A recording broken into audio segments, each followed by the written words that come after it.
Nëse një port turistik është pjesë e një investimi strategjik, socialistët propozojnë që ai të mos i nënshtrohet më garës dhe procedurës koncesionare, por të realizohet nga vetë subjekti investues.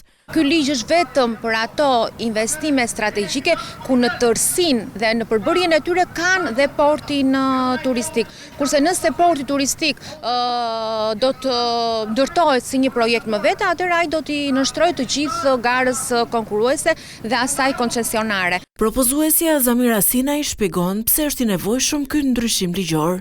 Unë mendoj se dhe në këto momente ky ndryshim është paksa i vonuar.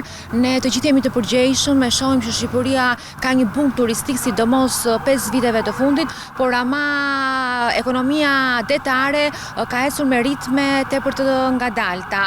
Dhe po ta shikojmë, duke qenë se vjen nga qyteti i Vlorës, shumë operatorë që operojnë në breg të detit i marrin ata pasagjerët e tyre me skafe dhe me barka, pa pasur, i banin në breg të detit pa pasur një vend ankorimi.